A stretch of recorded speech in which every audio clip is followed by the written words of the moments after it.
اور کتنی زوجہ کی آپ کی ایک وقت میں؟ 9. صحابہ کم کھاتے تھے اور اتنی بھاری بھرکم تلواریں اٹھا کے میدان جنگ میں لڑتے تھے. اچھا 3 کام جو مذہب نے بتائے ہیں وہ کر لو. سمجھدار ڈاکٹر بھی اسی کا مشورہ دیں گے انشاءاللہ. جو مذہب نے 3 کام بتائے ہیں نا صحت کے حوالے سے وہ کر لو. نمبر 1 مذہب گوشت کھانے کی آپ کو ترغیب دیتا ہے تو کھا لیا کرو. ایسا نہ ہو کچھ تحقیق بدل جائے اور بعد میں کہے کہ جی وہ جو گوشت نہیں کھاتے ان کو ہارٹ اٹیک کا خطرہ زیادہ ہوتا ہے. ٹھیک ہے نا, ایسا نہ ہو کہ الٹا ہو جائے معاملہ. تو جو کھا رہے ہو تو اپنی ذمہ داری پہ مر جاؤ, کوئی مسئلہ نہیں ہے. تو پہلی بات گوشت نہ چھوڑو. دوسری بات آپ نے کیا کرنا ہے, ہمارے نبی صلی اللہ علیہ وسلم زیادہ کھایا کرتے تھے یا زیادہ کھانے کی ترغیب دی ہے یا بھوکا رہنے کی ترغیب دی ہے؟ کم کھانے کی نہیں, بھوکا رہنے کی. کم کھانا تو بہت کم کھانے کا مطلب کھائیں. ہمارے نبی کی جو سیرت ہے وہ ہے اے اللہ ایک وقت کھانے کو ملے تو شکر ادا کروں اور ایک وقت بھوکا رہوں میں تو صبر کروں میں. سمجھتے ہو کہ نہیں سمجھتے؟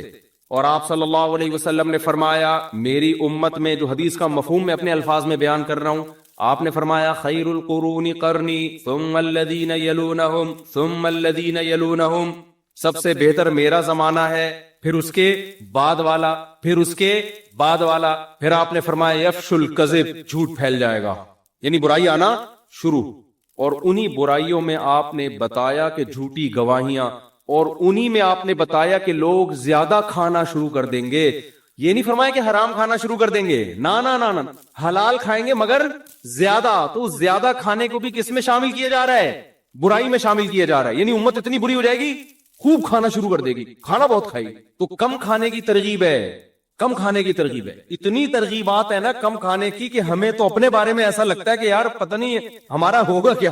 نہیں اگر ہم پیغمبر صلی اللہ علیہ وسلم سے قیامت کے دن ملے اور اپنے پراٹھوں کے ہم نے کسی نے بتا دیا کہ یہ 2 پراٹھے صبح ناشتے میں کھایا کرتے تھے, تو امید تو ہے کہ انشاءاللہ ان چیزوں پہ پکڑ نہیں ہوگی. یہ ترغیبی چیزیں, کوئی واجب حکم نہیں ہے. لیکن ہم جائیں گے کہاں؟ تو ہم بہت کھاتے ہیں بھائی, بہت کھاتے ہیں.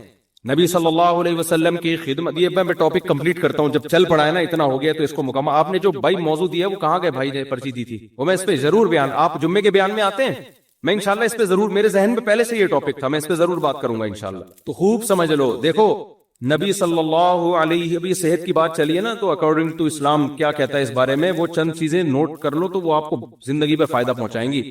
نبی صلی اللہ علیہ وسلم نے فرمایا کہ 2 آدمیوں کا کھانا, ایک آدمی کا کھانا 2 کے لیے کافی ہے. طعام الواحد یکفی لاثنین, ایک آدمی کا کھانا 2 کے لیے کافی ہے. یہ صحیح حدیث ہے.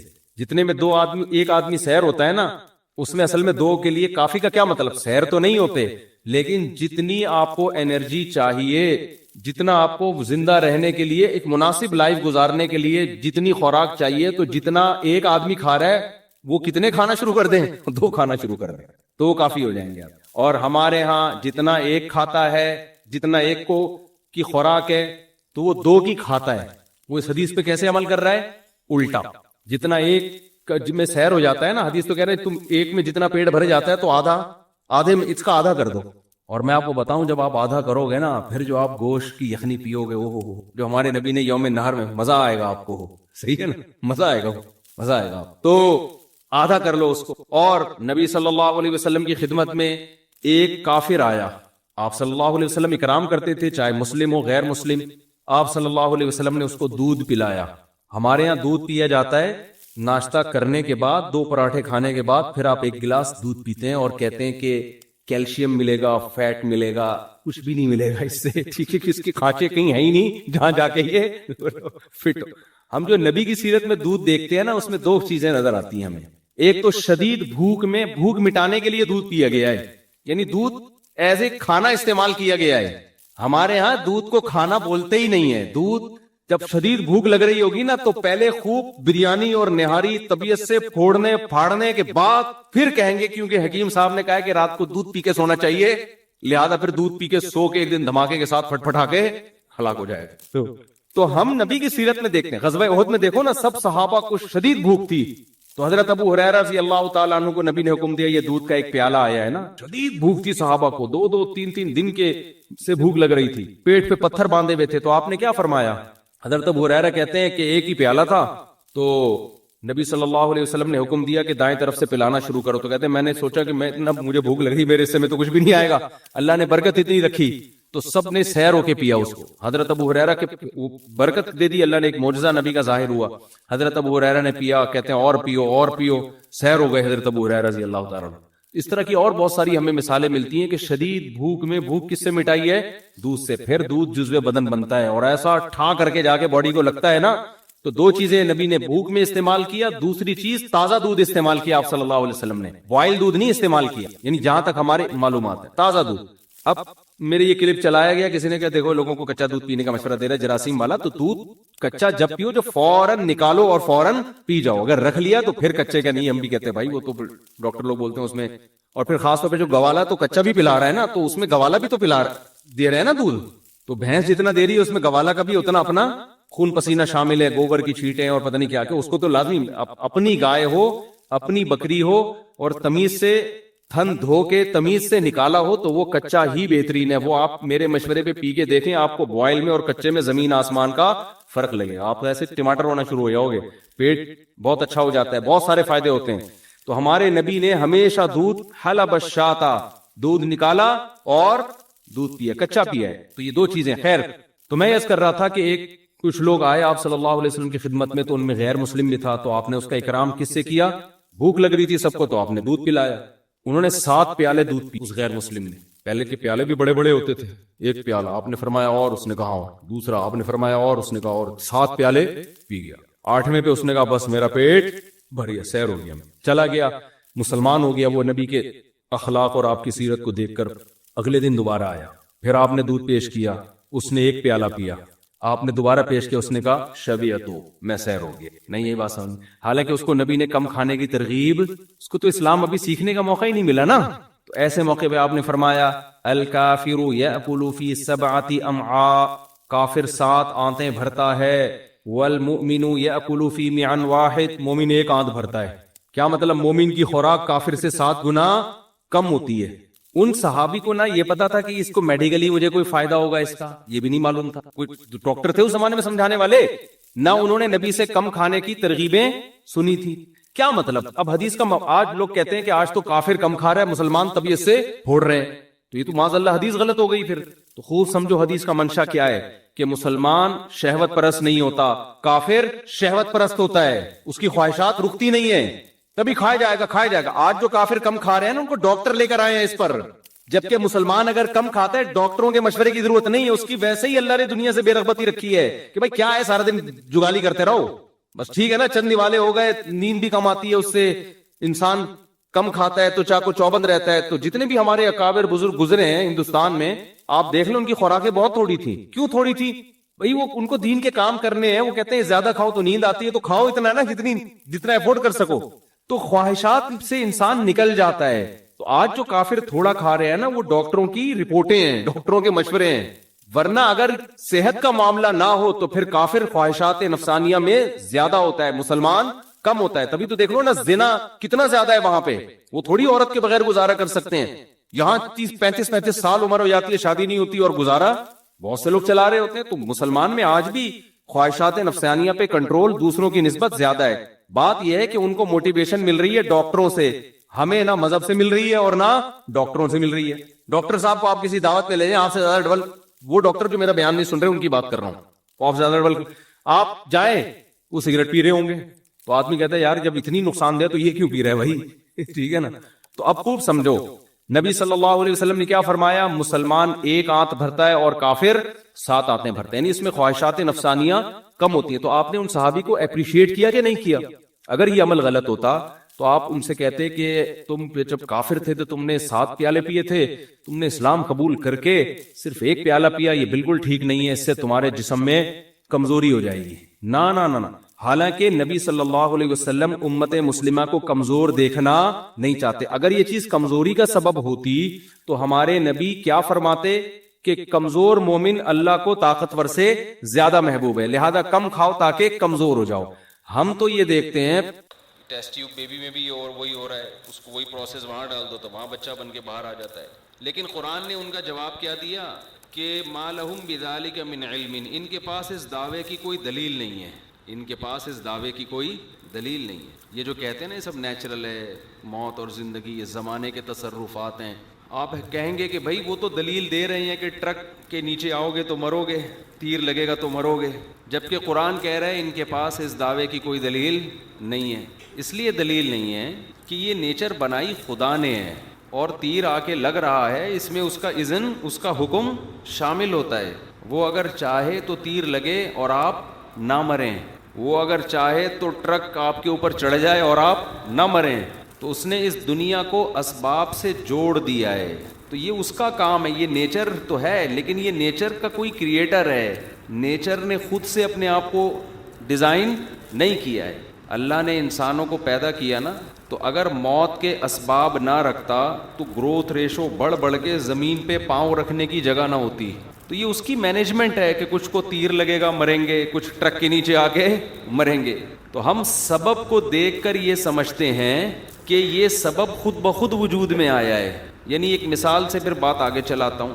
آپ نے دیکھا کہ گھر میں گرم گرم کھانا پکا ہوا ہے, اس میں چکن ہے, اس میں رائس ہیں, اس میں آلو ڈلا ہوا ہے, بہترین مسالہ ہے, آپ کے سامنے خوبصورت ڈش تیار ہے. آواز سب لوگوں کو آ رہی ہے, صاف کلیئر نہیں ہے نا؟ کہاں ہے ان کو بولو ایکو ختم کریں. نہیں آ رہی نا؟ اوپر بھی آواز نہیں آ رہی. کہاں ہے بھائی وہ؟ کہاں ہیں یار؟ اس کو دیکھو ذرا, بہت گونج رہی ہے آواز. تو آپ نے رمضان آ رہا ہے نا, تو اس خوشی میں اسپیکر خراب ہو رہا ہے. تو آپ کے سامنے خوبصورت ڈش پک کے تیار ہو گئی. اب آپ سے آپ کی بیگم کہہ رہی ہے کہ یہ میں نے پکایا ہے. آپ کہہ رہے ہو کہ نہیں, یہ چولہے نے پکایا ہے. یہ کس نے پکایا ہے؟ کیونکہ چاول کو چولہا گرم کیا, چکن کو گلایا کس نے؟ ہیٹ نے. تو یہ ہیٹ ہے جو پکا رہی ہے, ہیٹ ہے جو چاول کو گلا رہی ہے. تو بیگم کہے گی نا کہ ہیٹ میں کیا خود اتنی عقل ہے کہ کب اس نے پکانا ہے اور کب اس نے آلو چاول اور بیف یا مٹن کو ملانا ہے آپس میں, اور کتنی دیر کے بعد اس ہیٹ نے ختم ہونا ہے. کیا کہ ہیٹ نے تو کیا ہے, لیکن وہ ہیٹ چولہا جلایا میں نے تھا, دیگچی کے اندر چاول ڈالے میں نے ہیں.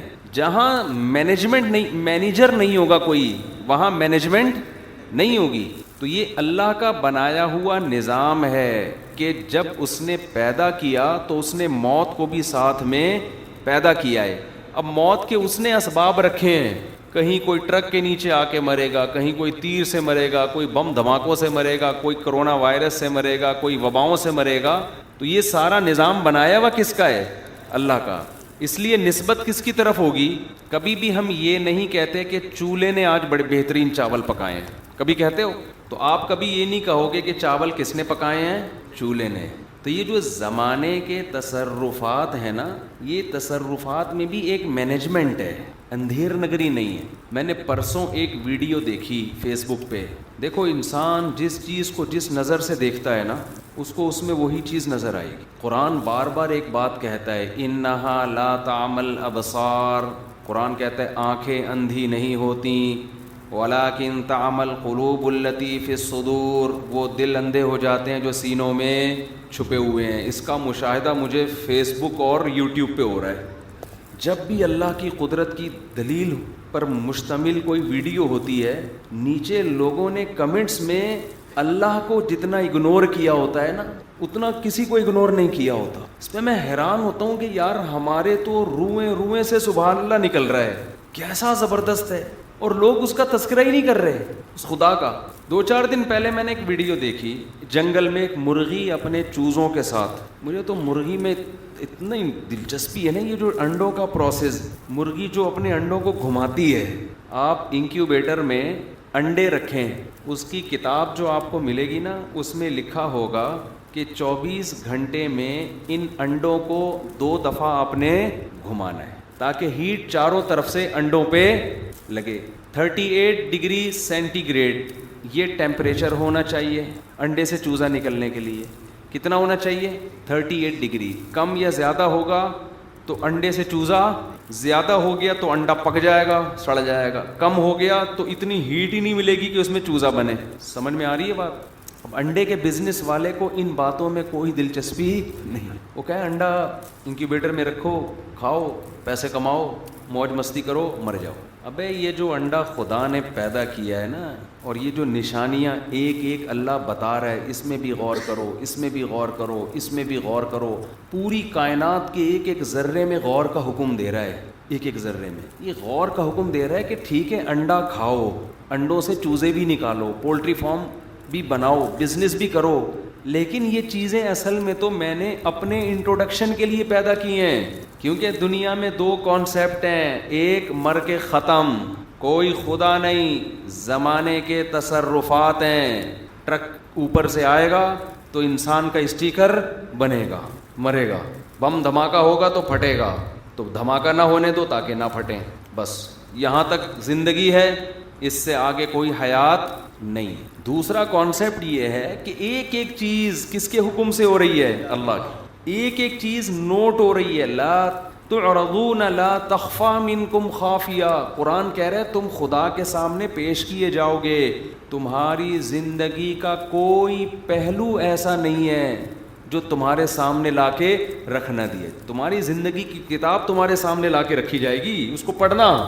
فلاں تاریخ کو صبح میں اٹھا تھا، اس اٹھنے کے بعد میں نے کیا کیا، رات تک کی رپورٹ ہوگی، اس میں ایسی رپورٹ پیش کی جائے گی کہ قرآن کہتا ہے انسان چیخ اٹھے گا، ما لی ھذا الکتاب، یہ کیسا اعمال نامہ ہے، لا یغادر صغیرۃ ولا کبیرۃ الا احصاها، اس نے تو میری زندگی کا کوئی مخفی گوشہ بھی نہیں چھوڑا، اتنی چیزیں بھی یہ نکال کے لے آیا ہے، ایسی میری نگرانی ہو رہی تھی، مجھے تو پتہ ہی نہیں تھا، ایسی نگرانی ہو رہی تھی۔ تو آپ کو یہ فیصلہ کرنا پڑے گا کہ آپ کا تعلق کس گروہ سے ہے۔ بیچ کا کوئی گروہ اس دنیا میں نہیں ہے، یعنی ایسا دنیا میں کوئی کانسیپٹ نہیں ہے کہ آخرت میں حساب ہوگا مگر تھوڑا ہوگا تھوڑا نہیں ہوگا، کچھ چیزیں تو ہوں گی کچھ چیزیں نہیں ہوں گی، یہ دنیا میں کسی کا نظریہ نہیں ہے، یا تو ہوگا یا نہیں ہوگا۔ قرآن یہ دعویٰ کرتا ہے کہ حساب ہوگا، اس لیے قرآن ایک ایک چیز میں غور کرنے کا حکم دے رہا ہے۔ قرآن کہہ رہے ہیں مینجمنٹ ہے اس کائنات میں جو مینیجر کے بغیر بولو نہیں ہوتی، یہ نہیں ہوتی۔ تو میں انڈوں کی مثال دے رہا تھا کہ انڈا کھائیں آپ، لیکن انڈے پہ کبھی غور تو کریں، تو اس مشین میں 38 ڈگری، ہمارے انڈوں کو 5 دن ہو گئے ہیں، ہم نے جو انڈے رکھے ہیں نا مشین میں، اس کو کتنے دن ہو گئے؟ کوئی 7 دن ہو گئے، 5 دن ہو گئے، 7 دن ہو گئے، 7 دن، خیر ہم نے ڈیٹ نوٹ کی ہوئی ہے۔ آنکھ بننا شروع ہو گئی ہے، انڈوں میں آنکھ بننا شروع ہو گئی۔ تھوڑے دن میں کیا ہوتا ہے، آپ کو انڈا جب آپ لائٹ میں جائیں گے نا، ہارٹ بیٹ شروع ہو جائے گی، آپ کو لگے گا دل کیا کر رہا ہے، ہل رہا ہے۔ کتنی پیچیدہ مشین ہے بھائی، اتنی پیچیدہ مشین، اس دل میں 4 وال ہیں، ایک ایک وال پہ ڈاکٹر کئی مہینے اسٹڈی کرتے ہیں، پھر اس وال کو سمجھتے ہیں کہ اس کا فنکشن کیا ہے، پھر ابھی انہی انڈوں میں چوزے کا دماغ بننا شروع ہوگا، وہ برین اتنی پیچیدہ مشین ہے، اتنی سی کھوپڑی کے اندر وہ دماغ کیا ہوگا، فٹ ہو جائے گا۔ تو 38 ڈگری اس کو چاہیے۔ دوسری چیز جو انڈے کو چاہیے، کوئی انڈوں کا بزنس کرنا چاہے تو اس کے لیے بھی معلومات اچھی ہیں۔ دوسری چیز جو انڈے کو چاہیے وہ کیا چاہیے؟ نمی۔ تبھی مشین میں ایک برتن میں پانی رکھا جاتا ہے، برتن میں کیا رکھا جاتا ہے؟ پانی، تاکہ وہ پانی اسٹیم بنتا رہے اور نمی برقرار رہے، خشکی پیدا نہ ہو اندر۔ تیسری چیز چاہیے کہ ہیٹ چاروں طرف سے برابر لگے، لہذا جو مشین کے ساتھ کتاب ملتی ہے نا، اس کتاب میں لکھا ہوا ہوتا ہے کہ بھئی کم سے کم 2 دفعہ ان انڈوں کو آپ نے کیا کرنا ہے، تو ہم نے 2 دفعہ ان انڈوں کو کیا کرنا ہوتا ہے، اس میں ایک پلس کا نشان لگا دیتے ہیں، بھئی صبح 12 بجے یا دوپہر 12 بجے یہ پلس اوپر رہے گا، 12 گھنٹے کے بعد یہ پلس کا نشان نیچے آ جائے گا، تو اس طرح سے گھومتے رہتے ہیں۔ تو مرغی یہ کام خود بخود کر رہی ہوتی ہے، سمجھ رہے ہو؟ تو 21 دن کا جب یہ پروسیس ہوتا ہے، یہ مینجمنٹ ہے یا یہ بے تکی سی کوئی ترکیب؟ مینجمنٹ چاہیے نا، تبھی تو انسان یہ کام کرتا ہے۔ 38 ڈگری کے لیے مشین چاہیے، ایسا نہ ہو چولہے پہ لے جا کے انڈا رکھ دیا آپ نے، یہ نہیں ہو سکتا، یا دھوپ میں رکھ دیا پھر بھی نہیں ہو سکتا، بھائی ٹیمپریچر کبھی کم ہوگا کبھی زیادہ ہوگا۔ سائنسدانوں نے مشین ایجاد کی ہے جو ہر وقت 38 ڈگری، اور پھر وہ ہوا بھی پھینکتی ہے، فین بھی لگتا ہے اس میں۔ ہوا کا بڑا مقصد یہ ہوتا ہے کہ ایسا نہ ہو کہ ہیٹ ایک ہی انڈے پہ آتی رہے، وہ ہوا سے کیا ہوگی، ہیٹ سب جگہ برابر جائے گی۔ کتنی مینجمنٹ ہے اس میں، پھر انڈے کو گھمانا بھی ہے۔ کمال کی بات ہے، مرغی میں یہ مینجمنٹ قدرتی طور پہ موجود۔ جب مرغی کڑک ہوتی ہے نا، تو تو آپ کیا کریں, جہاں جہاں سے انڈے ہیں وہ جمع کرتی ہے, اپنے چونچ سے اپنے نیچے ڈالنا شروع کر دی تاکہ پراپر ٹیمپریچر ملے.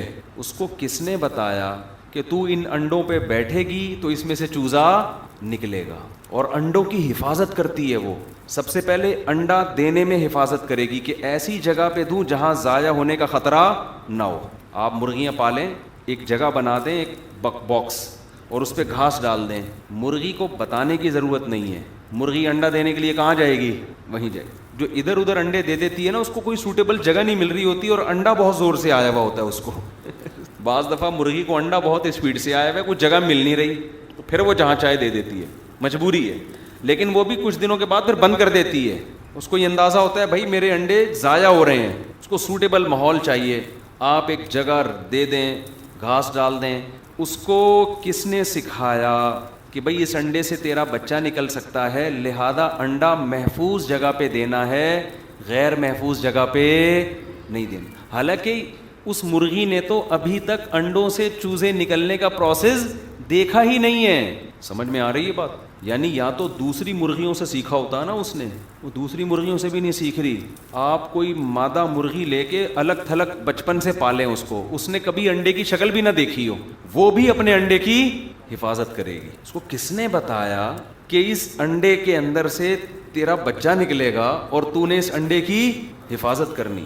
تھوڑے دنوں کے بعد جا کے وہ انڈوں پہ بیٹھتی ہے, ایک ایک انڈا اپنے نیچے لانے کی کوشش کرتی ہے, کوئی بھی ضائع نہ ہو, کوئی بھی ضائع نہ ہو. آپ اس کے انڈوں کے قریب آئیں گے سخت چونچ مارے گی آپ کو, قوم میں آئی ہوئی ہوتی ہے. دیکھو اللہ نے ماں میں یہ جذبہ رکھا ہے کہ وہ چاہتی ہے کہ میرے بچے سارے کس کے ہوں, میرے ہوں. آپ مرغی کے نیچے انڈا رکھو گے نا, نکالو گے, وہ دفاع کرے گی اس کا. اس سے اندازہ لگاؤ آج ہماری عورتوں کو کیا الو بنا دیا ہے میڈیا نے اور گورے نے, انگریز نے, کہ پیٹ میں بچہ ہوتا ہے اس کو ضائع کیا جا رہا ہوتا ہے. مرغی اپنے انڈے کی حفاظت کر رہی ہے جو ابھی بچہ بنا نہیں ہے, اور انسان عورت وہ اپنے پیٹ میں حمل کو کیا کر رہی ہے, ضائع کر رہی ہے. تو یہ درندگی میں جانوروں سے آگے نکل گئی کہ نہیں نکل گئی؟ تو جانوروں سے بھی آگے نکل گئی بھائی. وہ اپنے انڈے, آپ کو پتہ ہے حرم میں جیسے جانور کو قتل کرنا ناجائز ہے, جانور کا انڈا توڑنا بھی ناجائز ہے. اس لیے کہ انڈا وہ اسپم ہے جس کو زندگی کے لیے سلیکٹ کر لیا گیا ہے. ملینز اسپم میں سے ایک اسپم ہے اس کے اندر.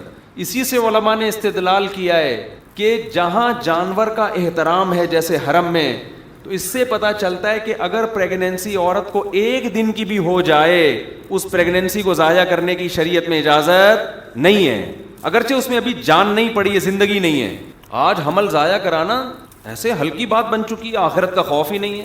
حمل روکنے کی اجازت ہے, حمل ٹھہر جائے, ضائع کرنے کی اجازت سوائے چند کنڈیشن کے, اور جب جان پڑ جائے اس میں پھر تو کسی کنڈیشن میں بھی جائز نہیں. تو جانوروں سے سبق حاصل کیا کریں. خیر میں اپنی بات کی طرف آتا ہوں. تو مرغی کیا کرتی ہے بھائی, چونچ سے انڈے کو کیا کیا, اندر لے گئی, 38 ڈگری پہ اس کو پکاتی ہے. پھر ہم تو بندے بٹھا کے رکھتے ہیں, خود بھی جا کے چیک کرتے ہیں, پلس کا نشان لگایا تھا, یہ انڈا گھوما کہ نہیں گھوما. مرغی کے نیچے آپ 24 انڈے بھی رکھ دیں, ہر انڈے کو وہ کیا کرتی ہے, گھماتی رہتی. اس کو کس نے بتایا کہ ٹیمپریچر چاروں طرف سے پہنچنا, بھائی نیچرل اگر ہوتا تو یہ ہوتا جا کے بیٹھ جاؤ, کوئی اس کے اندر ایسی تبدیلی آتی کہ وہ قدرت اس کو ایسی خارش لگ جاتی کہ انڈوں پہ بیٹھے بغیر وہ خارش دور نہیں ہو رہی اس کی. ہم کہتے ہیں یار اس کو چونکہ ایسی کھجلی ہو رہی ہے, صحیح ہے نا, یہ کھجلی جب تک صحیح نہیں ہوگی جب تک انڈوں پہ جا کے یہ بیٹھے گی نہیں. ایسا کچھ بھی نہیں ہے, وہ انڈوں پہ بیٹھ رہی ہے اور ان انڈوں کو آہستہ آہستہ گھما رہی ہے. اور پھر جس دن اس سے چوزے نکلتے ہیں, وہ چوزے نکلتے ہی دانہ چگنا شروع کر دیتے ہیں. مرغیوں کو جو باجرہ ڈالا جاتا ہے وہ موٹا ہوتا ہے, چوزے کی چونچ اتنی پتلی ہوتی ہے وہ اتنا موٹا باجرہ کھا نہیں سکتا. مرغی پہلے دن کے چوزے کو باجرہ توڑ توڑ کے اس کے سامنے ڈالتی ہے. جیسے مائیں بچوں کو سیریلیکس بنا کے دے رہی ہوتی ہیں نا, جیسے مائیں روٹیاں چور چور کے کسی زمانے میں بچوں کو کھلایا کرتی تھیں, اب وہ دور گیا. سیریلیکس تو ویسی بیکار چیز ہے, تو وہ ونس اپون اے ٹائم, اب تو ہر چیز پیکنگ کی آ رہی ہے. تو ایسے مرغی توڑ توڑ کے چوزوں کو کھلاتی ہے. کس نے سکھایا؟ یہ مینجمنٹ ہے, یہ بے ترتیبی ہے, بڑی زبردست مینجمنٹ ہے. تو میں وہ جنگل کا واقعہ سنا رہا تھا, ڈاکومنٹری دیکھی ہم نے, اس میں مرغی چوزوں کے ساتھ لائف کو انجوائے کر رہی ہے, گھوم رہی ہے, چوزے اس کے پیچھے پیچھے, جہاں جہاں مرغی چوزے اس کے پیچھے پیچھے. اوپر سے ایک گدھا آیا ہے یا پتہ نہیں باز آیا ہے, شکرا آیا ہے چوزے اٹھانے کے لیے. بہت زیادہ پاورفل ہوتا ہے وہ مرغی سے, کہ مرغی اس سے ایسے لڑی ہے کہ آپ کی سوچ ہوگی, اتنے خطرناک طریقے سے اس سے لڑائی کی, اور وہ اس کے سامنے پروں کو پھلا کے چیخ رہی ہے. ایسی غیرت اس کے اندر, ایسا جوش اس کے اندر, اپنے سے زیادہ طاقتور سے لڑ رہی ہے. اللہ اپنے ہونے کی سینکڑوں نشانیاں دکھا رہا ہے کہ یہ چیز مرغی خود سے نہیں سیکھ سکتی. یہ کوئی ہے خدا جس نے اس کے دل میں بچوں کی حفاظت کا ایسا جذبہ رکھا ہے.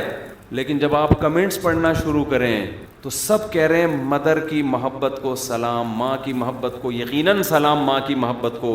ارے بھائی, خدا نے یہ پروسیس ہمیں ماں کی محبت سمجھانے کے لیے نہیں دکھایا. خدا نے اپنی محبت سمجھانے کے لیے اپنی طاقت اور اپنی قدرت, اپنے کمالات اور اپنا وجود سمجھانے کے لیے دکھایا. یہ مرغی کے لیے قابل تعریف نہیں ہے, یہ سب یہ بنانے والے کے لیے قابل تعریف ہے. مرغی اگر اتنی نیک ہوتی نا کہ اس کے دل میں اتنا جذبہ ہے, تو دوسرے چوزے کے ساتھ کیا حشر کرتی ہے. کسی اور مرغی کا چوزا آپ اس مرغی کے قریب لے کر آئیں جو شکرے سے لڑ رہی ہے, اس کے قریب لے کر آئیں کہ یہ ایک یتیم ہے, فارمی چوزا لے آئیں, اس کے نہ باپ کا پتہ نہ اس کی ماں کا پتہ.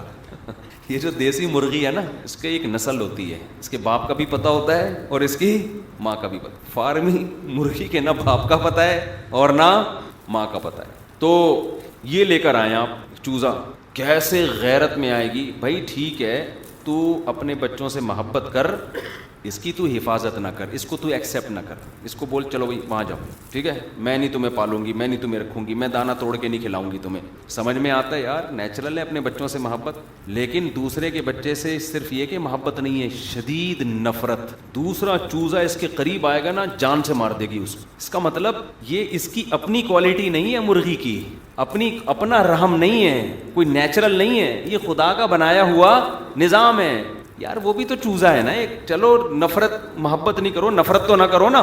ادھر اتنی نفرت ہے. یہ اللہ دکھا رہا ہے ہمیں کہ اگر یہ بائی نیچر اتنی اچھی ہوتی نا, پولائٹ ہوتی, تو اپنی بچوں کے لیے محبت کا جتنا جذبہ ہے دوسروں کے لیے محبت نہ ہوتی, کم از کم نفرت تو نہ ہوتی.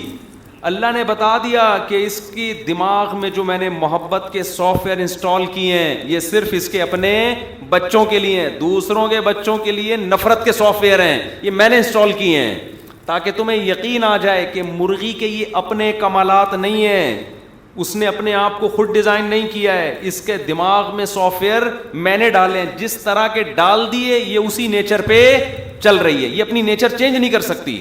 زیادہ سائنس کی باتیں ہوں گی میرے خیال ہے. آپ کہہ رہے ہو یار مرغی کھلاؤ, انڈے کھلاؤ, یہ کیا باتیں لے کے بیٹھ گئے ہو آپ. یہ خود بخود نہیں. آپ دیکھو جن جانوروں کا گروتھ ریشو بہت زیادہ ہے, پوائنٹ ٹو بی نوٹڈ ہے, ان میں ماں کی ممتا خدا نے نہیں رکھی. یہ جو دہری ملحد ہے نا, ایتھیسٹ ہے, یہ کہتے ہیں نیچرل ہے مرغی کا اپنے بچوں سے محبت کرنا. کیا ہے نیچرل ہے, یہ نیچر کی بیوٹی ہے. یہ اگر نیچرل ہوتا تو ہر جانور میں ہوتا کہ نہیں ہوتا.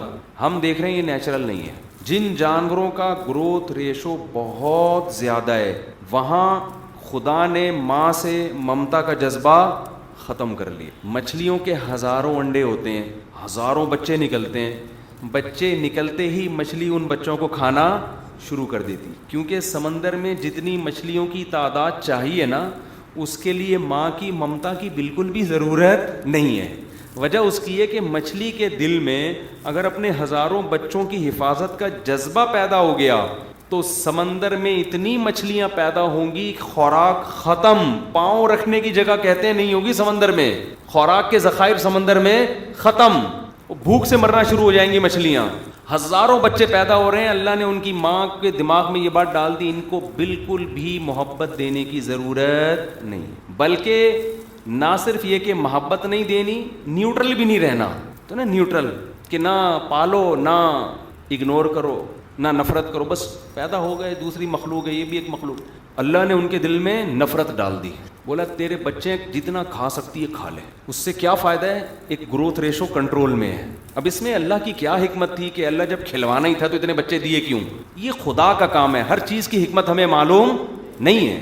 اب دے مار 4.5 اس کے ہزاروں بچے پیدا ہوتے. ایکویریم میں مچھلیاں بھی پالی ہیں ہم نے نا.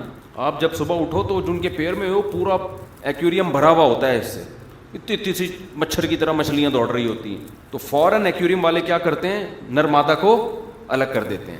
ان کو پتہ یہ کھا جائیں گے ماں باپ. اب بتاؤ یہ کیسا ظالم ہے یار, ماں اپنے بچے کو خود ہی پکا کے کھا رہی. یہ تو چائنا میں بھی نہیں ہوتا. تو لیکن اللہ نے اگر مچھلی کی ماں کے دل میں یہ نفرت نہ رکھی ہوتی تو اتنا ریشو بڑھ جانا تھا کہ اس سے ڈسٹربنس پیدا ہوتی, نظام خراب ہو جاتا. اللہ نے کہا کھا لے, پھر بھی 1-2 نکل کے بھاگ جائیں گے, بس وہ بھی بہت ہیں. ٹھیک ہے نا, جتنا کھائے گی اتنے 10,000 انڈے دیتی ہے یہ جو گولڈن فش ہے. 10,000 میں تو کتنا کھا لے گی, 9,000 بھی کھا لے گی, 1,000 پھر بھی بچے رہیں گے. وہ 1,000 بڑے ہو جائیں گے, ان میں 1,000 میں سے 500 کو کوئی اور کھا لے گا. 500 جا کے بڑے ہوں گے تو بس بہت ہے, 500 بھی بہت ہے. سمجھتے ہو کہ نہیں سمجھتے ہو؟ سانپ کے انڈے, سانپ کی جو مادہ ہے دیمار 4.5 بہت انڈے دیتی ہے وہ. آپ کیسے, وہ بھی اپنے بچوں کو کھا جاتی ہے. اگر سانپ کی مادہ اپنے بچوں کو نہ کھاتی, سانپ ہی سانپ دنیا میں ہوتے, اتنے ہزاروں بچے ہوتے ہیں. آپ کہہ سکتے وہ ایک بڑا وحشی جانور ہے, تو وحشی جانور تو شیر بھی ہے, وہ کون سا کوئی شرافت کا پتلا ہے. گیدڑ, لومڑیاں, ان کے کوئی 4 مہینے لگے ہوئے ہیں تبلیغ میں. سارے وحشی درندے ہیں, یہ زہریلے بھی ہیں بعض جانور, درندے بھی ہیں, لیکن چونکہ گروتھ ریشو بہت زیادہ نہیں ہے لہذا یہ پالتے ہیں. پھر بعض جانور ایسے ہیں اللہ نے ان کے نظام کو چلانے کے لیے ماں کے ساتھ باپ بھی رکھا ہے, کیونکہ ان کی اگر صرف ماں کی ممتا ہوتی تو وہ ان کے بچے مر جاتے.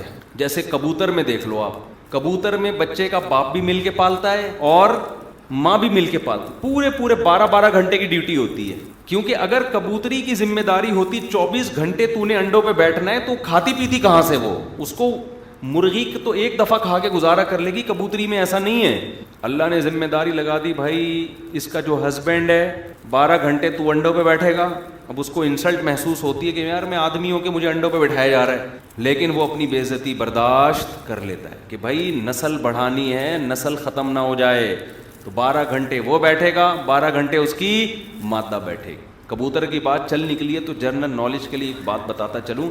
اگر کبوتری مر جائے نا, کبوتری مر جائے تو کبوتر پھر بھی اپنے بچوں کو پالتا ہے, اور وہ شادی نہیں کرتا, کسی کبوتری کو قریب نہیں آنے دیتا, وہ نہیں کرتا, وہ پالتا ہے کہ جب تک بڑے ہو کے نکل نہیں جاتے. لیکن کبوتر اگر مر جائے نا تو کبوتروں کو, دوسرے کبوتروں کو جب پتہ چلتا ہے نا یہ فیمیل بیوہ ہو گئی ہے اور اس کا ہسبینڈ مارکیٹ سے شارٹ, تو وہ اس کبوتری کو چھوڑتے نہیں ہیں, جس کا رزلٹ یہ نکلتا ہے کہ کبوتری مجبور ہو کے کسی سے شادی بیاہ کر لیتی ہے, اور پھر وہ بیچاری چاہتی ہے اپنے بچوں کو پالنا, لیکن کبوتر اس کے بچوں کو برداشت نہیں کرتا, اور پھر ان بچوں کی بالآخر بڑی بے دردی کے ساتھ موت واقع ہوتی ہے. یہ منظر ہم نے دیکھا ہے. ہمارے گھر میں کہیں کبوتروں نے گھونسلہ بنایا ہوا تھا کھڑکی کی طرف, روشن دان کی طرف, تو وہ بیچارہ کبوتر کہیں پنکھے میں آ کے شہید ہو گیا, کبوتری بیوہ ہو گئی. اب ہوتا کیا تھا, میں تو روزانہ دیکھتا تھا نا کہ کبوتر کے چھوٹے چھوٹے بچے نا ایسے منہ کھول کے بیٹھے ہوئے ہوتے تھے کہ ابو امی آ رہے ہیں, کھانا لے کے آ رہے ہیں. جیسے ہی ماں آتی تو وہ چیچی جیسے بچے شور مچاتے ہیں, ماں ان کو منہ میں دانہ ڈالتی. پھر اماں کہیں چلی جاتی تو ابا آتے, وہ دانہ ڈالتے. اب کیا ہو گیا ہے کہ وہ بڑا پیارا منظر ہوتا ہے دیکھنے کا, ماں باپ کی محبت نظر آ رہی ہوتی ہے اس میں, چھوٹے چھوٹے معصوم بچے منہ کھول کے کھڑے ہوئے ہیں, اور کبھی اماں آ کے دانہ کھلا رہی ہیں, کبھی ابا آ کے دانہ کھلا رہے ہیں. وہ ابا کا بیچارے کا انا للہ ہو گیا. اب میں نے وہ منظر دیکھا نا, ایسا منظر کہ آدمی کی آنکھوں سے آنسو نکل آئے. اب وہ بیچارے چوزے جو ہے نا وہ منہ کھول کے کھڑے ہوئے ہیں کہ اماں آئیں گی ہمیں کھانا کھلائیں گی, اور ابا آئیں گے ہمیں کھانا لیکن وہ جو کمبخت سوتیلا باپ تھا وہ بجائے کھانا کھلانے کے ان کو مار رہا ہے ان کو. تو وہ ایک عجیب منظر نا, کیونکہ مسلسل تو ان کی خدمت ہو رہی ہے, وہ بچے بھی حیران ہیں ابھی ہمارے ساتھ ہو کیا رہا ہے. تو میں نے کہا یہ بیچارے تڑپ تڑپ کے مر جائیں گے, یہ سوتیلا کمبخت ان کو نہیں چھوڑے گا. اور مجھے غصہ اس بیوہ پہ بھی آ رہا تھا کہ تو تھوڑا شادی لیٹ کر لیتی, یا کوئی شریف کبوتر تلاش کر لیتی جو تیرے بچوں کو بھی پال لیتا. وہ تو جانور ہے نا, انسانوں کو اس پہ قیاس نہیں کیا جا سکتا. تو کوئی شریف بندہ تلاش کر لیتی, نہیں تو تھوڑا ٹھہر جاتی. لیکن شاید ہو سکتا ہے وہ مجبور ہو, باہر کبوتر چھوڑتے ہی نہ ہو اس کو, تو وہ میرا جسم میری مرضی والی سوچ ہوگی اس کی. تو بہرحال ہم نے کیا کیا, ان کبوتر کے بچوں کو میں نے ذبح کر دیا. اس لیے ذبح کر دیا کہ میں نے کہا بیچارے تڑپ تڑپ کے مریں گے بھوکے پیاسے, اور وہ وہاں کے ٹارچر کرتا رہے گا یہ سوتیلا کھڑوس جو ہے نا, تو اس لیے بہتر ہے ان کو ذبح کر دو. اب پتہ نہیں ذبح کر کے کھا گئے یا پھینک دیا, کیا کیا یہ مجھے یاد نہیں. آپ کو تجسس ہوگا کیا کیا ذبح کر کے کیا کیا. کبوتر کی کڑھائی بہت مزے کی بنتی ہے. کبوتر کے گوشت میں ہیک ہوتی ہے تھوڑی سی, اگر کوئی ایکسپرٹ ہو نا تو اس طرح سے پکاتا ہے کہ اس کی ہیک ختم ہو جاتی ہے. پھر بہت زبردست ہے کبوتر کی کڑھائی, کھا لیا کرو. بہت زیادہ کبوتر کی بیٹوں میں بیماریاں ہیں, تو یہ جو لوگ کبوتروں کو جنگلی کبوتر اتنے غول کے غول ہو گئے ہیں, کھانا شروع کرو, تھوڑا ان کی شارٹ کرو, مارکیٹ سے کم کرو. ہر جگہ بیٹیں پھیلا رہے ہیں. دیکھو جانور کی بھی خدمت پر ثواب ملتا ہے, لیکن پہلے کون ہے؟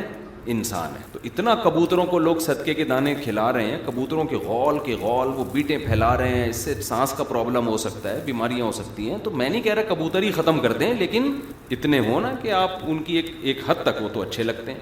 اب آپ کوؤں کو دانہ ڈالنا شروع کر کے ان کو کھلاؤ, کوے اتنے بڑھ جائیں گے, کیا فائدہ ہوگا کوؤں کا؟ اتنی ٹینشن دے رہا ہے یہ جانور کوا.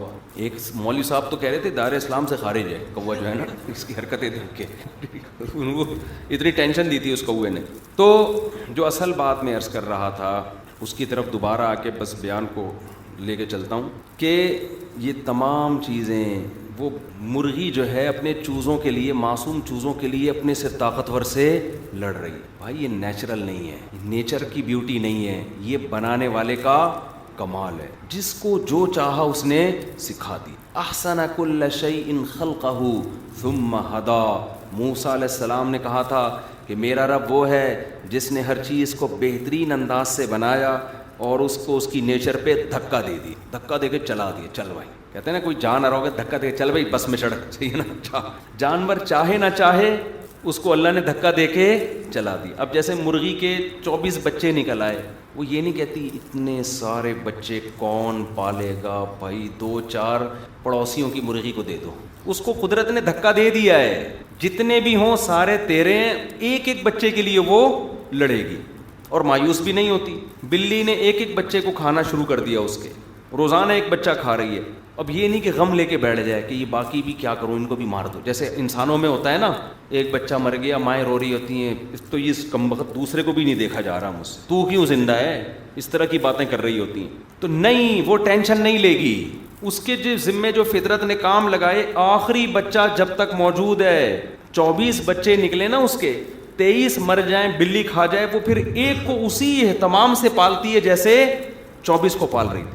اس وقت تک انڈے دینا نہیں شروع کرے گی دوبارہ, وہ دوبارہ انڈے نہیں, کہے گی ابھی میں چھوٹا بچہ ہے, یہ تھوڑا, وہ انڈے روک لے گی, پتہ نہیں کیسے روک لیتی ہے, واللہ عالم. اور جب مرغی 21 دن انڈوں پہ بیٹھتی ہے نا, آپ اس کی حالت دیکھیں, انتہائی کمزور ہو جاتی ہے. وہ کھانے کو نہیں مل رہا اس کو, واکنگ نہیں ہو رہی ہے, ٹھیک ہے نا, 24 گھنٹے میں 1 یا 2 دفعہ کھانے کے لیے نکلتی ہے, کتنا کھا لے گی, بالکل سکڑ کے اتنی سی ہو جائے گی. لیکن اس سے اس کی صحت خراب نہیں ہوتی. کیوں؟ نیچرل ہے.